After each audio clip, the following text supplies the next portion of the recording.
On the Road with Kelly and Bob is brought to you by Mueller Metal Roofs and Buildings. Made in America, made to last.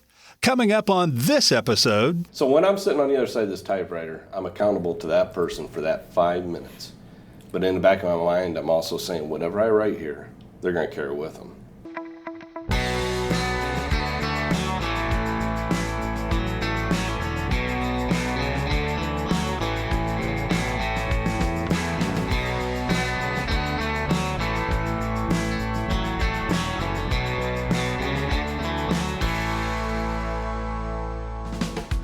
Hi, we're Kelly and Bob Phillips, and we're on the perpetual road trip of America's back roads, where the journey is always the destination. Hi, and thanks for joining us for On the Road with Kelly and Bob. Have you ever thought about poetry? Poetry? Yeah. Like Mary had a little lamb, fleece was white as snow everywhere. No, a little bit deeper than that. I mean, some historians believe it could be the oldest form of spoken language and even written communication. Well, yeah, I know that. I did study a little bit of poetry when I was in journalism school. The word itself, I remember, comes from the Greek language and means to create. Mm-hmm. And the purpose of poetry is simply to evoke emotion. And that's something that our friend Scott Sprunger understands all too well.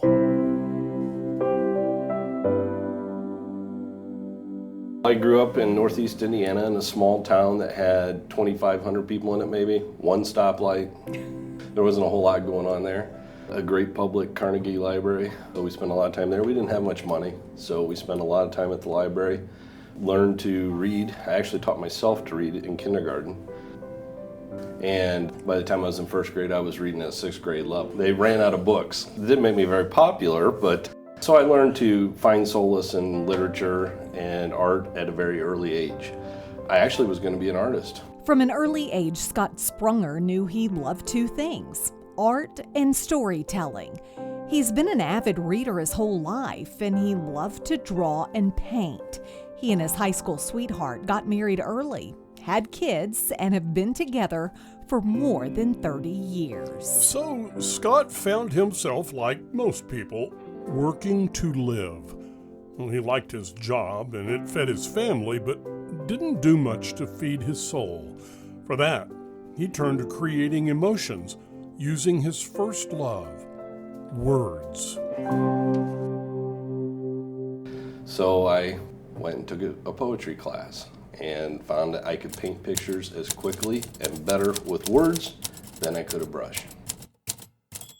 After discovering the joy poetry brings to his life, Scott Sprunger set out to do the same for others. Well, not necessarily joy, but for sure, emotion.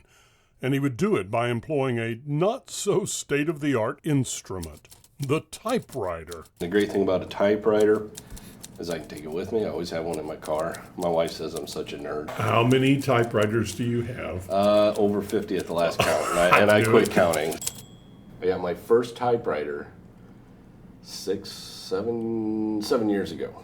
I traded a 6-pack of Guinness beer for it. And it had to be Guinness. Yeah, because I wouldn't drink it then. Somebody left it at my house. I traded to a guy who would drink it, and he had a typewriter.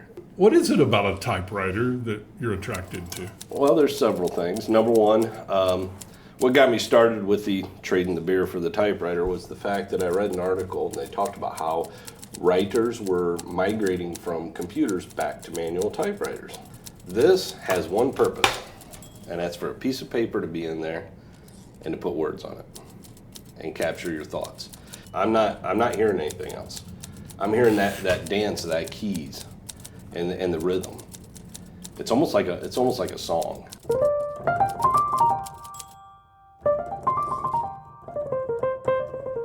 Today, Scott takes his favorite typewriter of the day to festivals, parks, just about any place where he can be around a crowd of people and offer his poetry writing services. He doesn't charge a fee and only works for tips because, to Scott, well, it's more about making a connection with another human being than it is about making a living. We don't try to make anything too pretty. We don't try to like use big words because I don't talk that way, so why would I write that way? Right. Most people look very cautiously at poets and poetry because poets try to confuse people. And why? You know, everybody's got a song in them. Everybody's got a story. This poetry is meant just to make that connection and pull it out. That's it. They asked me why I do it. I said, that's exactly why I do it. I want you to have that connection, even if it's only for 3 minutes, something you can hang on your fridge that you can pull off 6 months from now, takes you back to either a happy or even a sad time, something you wish to connect to just by reading a few of my words. Okay, you're sitting at the farmer's market or wherever you happen to be. Mm-hmm. Somebody walks up to you, and what do they typically say if they want a poem? Well, I get a variety of people first that say, what are you doing here? Free poetry. And I say, yeah, would you like a poem? Okay, I guess. Then they just stand there. I said, well, what would you like a poem about? Gosh, I don't know. What do you normally write about? And I said, dogs, cats, giraffes, Pokemon. I'll tell them, you know, they'll say, do I need to tell you a story? I said, you can tell me whatever you'd like. You can tell me as little or as much as you like. I'll listen. And I think that's the part that sells. People want to be heard. They know if they're standing on the other side of this keyboard, they have somebody's undivided attention at least for 5 minutes.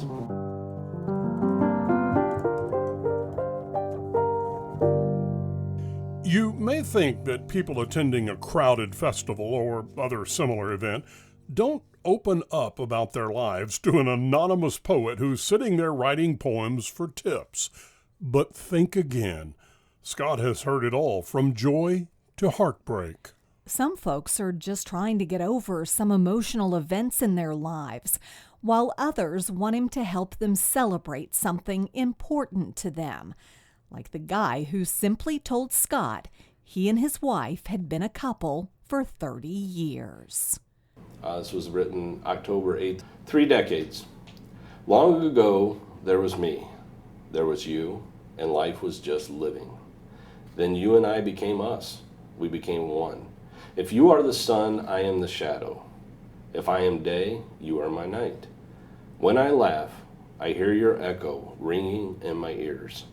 When I breathe in, it's you that feeds my soul.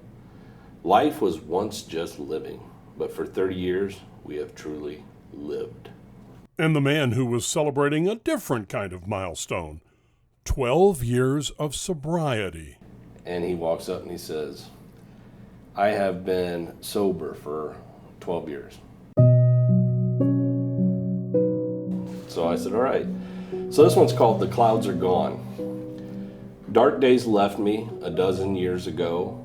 I had enough of not knowing whether I was really alive or if it was some sort of a nightmare. I lay there crying out to the night, praying for a reason, a sign that there was life. I heard the call. I felt the warm hand of grace, and now I rise. See the clouds part, and I feel the sun for the first time in what seems forever.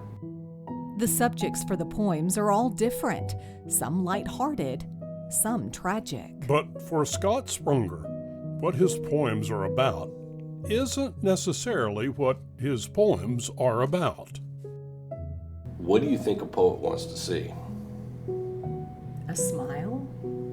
That's nice, but no. A reaction of We some want to see sort. tears. Well, sure. If we see tears, we know we did a good job because that means we hit straight to the heart. But when somebody starts to say something and they catch themselves and you see tears welling up, you know that you hit the mark. You hit it on the head. I mean, it doesn't get better than that, right? I mean, It really doesn't. And this story, I think, was especially wonderful for us to do because we felt a kind of connection between what Scott does and what we do, don't we? Yeah, I mean, we don't write poetry, but we do love telling people's stories. And like Scott, our stories are not always about what you might think they are about, if that makes sense. A lot of it is the reason behind the story, or I guess it's easier to say, the story behind the story. I think we could have talked to Scott Sprunger for days on end, not only about his poetry, but about the people he meets and the subjects he's written about over the years. Listen to some other thoughts he shared with us and to 2 other examples of poems and the stories behind them. I can't remember the first one I wrote, to be honest. I was nervous because I didn't know if I could do it. But I knew they couldn't kill me, so it really didn't matter. You know what I'm saying? Mm-hmm. So I can't remember how good or bad that first one might have been. And you know what? I could write 10 of them today, and 6 of them might really be awful. But it means something to that person. And at the same time, it makes me sharper as a writer because I learned to pull things from different situations and highlight key things. So, and try to say them as in short a manner as possible. The worst enemy of any writer, including a poet, is to be too wordy. You lose the attention span of the reader. You lose the meaning of what you're trying to say, and it usually just sounds like flowery stuff. It doesn't really have much meaning. So I still fall victim to that. We all do, but that's why I type on these half sheets. I regulate myself, and now I've even taken to doing 1.5 lines advances rather than 1 line advance, because that makes a page even shorter. But it stretches the poem out. But it's amazing. I have no idea where I'm at on the page when I'm writing. My head's down, I'm just bang, bang, bang, bang. And all of a sudden I'll zip and I'll pull it out and I'll be that far from the bottom. I mean, you can see. Perfect. And my wife says, how do you do that? I said, You it's just the timing. do it. It's the timing, yeah. You just, You have a feel it. feeling for it. yeah, when you start It's a out. rhythm, isn't it? Yeah. So when I'm sitting on the other side of this typewriter, I'm accountable to that person for that 5 minutes. But in the back of my mind, I'm also saying, whatever I write here, they're going to carry with them. They're gonna have this on their fridge. Very rarely, but it does happen. Once in a while, I'll even pull the page out, wad it up, throw it down, and start over. But that happens maybe 2 or 3 times a year. I have to really be disgusted with what I'm doing. Are you more often doing a brain dump onto this piece of paper or a heart dump? It's more a heart dump. With a reference to the brain. I mean, you got to have some Gotta catalog use the back brain. here. Yeah. You got to have a catalog of information to a degree.